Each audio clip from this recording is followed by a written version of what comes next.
আমরা অনেক সহ্য করেছি। আমরা আমাদের জায়গা থেকে সর্বোচ্চ উদারতা দেখিয়েছি। পুরো বাংলাদেশ একসাথে এ সকল উগ্রপন্থীদেরকে প্রতিহত করবে।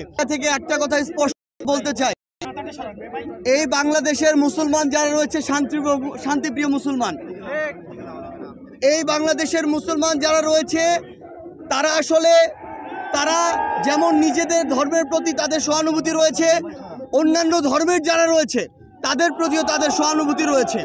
কিন্তু এই সহানুভূতিকে ব্যবহার করে কেউ যদি নিজেদের ওই ভারতে বসা চক্রান্ত, যারা মাসের 30 দিনের 25 দিন দেহটা নিয়ে এই বাংলাদেশে বসে থাকে আর বাকি 5 দিন মনটা নিয়ে ভারতে যায়, সেখানে চক্রান্ত করে এবং সেই চক্রান্তের এক্সিকিউশন এই বাংলাদেশে এসে ঘটায়, সে সকল উগ্রবাদী হিন্দুদেরকে প্রতিহত করার জন্য আমাদের মনে বিন্দুমাত্র সহানুভূতি থাকবে না।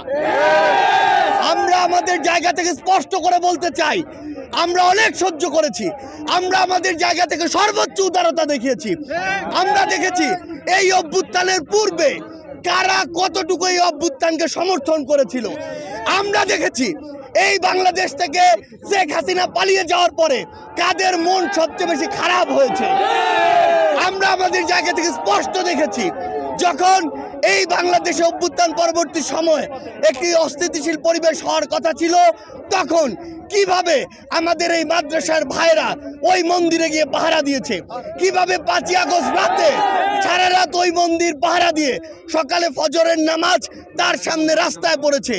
সেখানে এই সহানুভূতিকে কেউ যদি প্রশ্রয় হিসেবে দেখে, আমরা স্পষ্ট করে বলে দিতে চাই, শুধু অন্তর্বর্তীকালীন সরকার নয়, বৈষম্য বিরোধী ছাত্র আন্দোলন নয়, জাতীয় নাগরিক কমিটি নয়, পুরো বাংলাদেশ একসাথে এ সকল উগ্রপন্থীদেরকে প্রতিহত করবে। আমরা আমাদের জায়গা থেকে স্পষ্ট করে বলতে চাই, এসব ইসকনের নামে যেসব উগ্রপন্থীরা বিগত 16 বছরে অসংখ্য অপকর্ম ঘটিয়েছে, ফ্যাসিস্ট আওয়ামী লীগ এ সকল অপকর্মকে মানুষের সামনে আসতে দেয়নি। তারা ইসকনের এ সকল অপকর্মকে মদত দিয়েছে, প্রশ্রয় দিয়েছে, আশ্রয় দিয়েছে, লুকিয়ে রেখেছে। কিন্তু তাদের চরিত্র কি, তারা কিভাবে মানুষকে জবাই করে, এই দৃশ্য আমরা গতকালকে দেখেছি।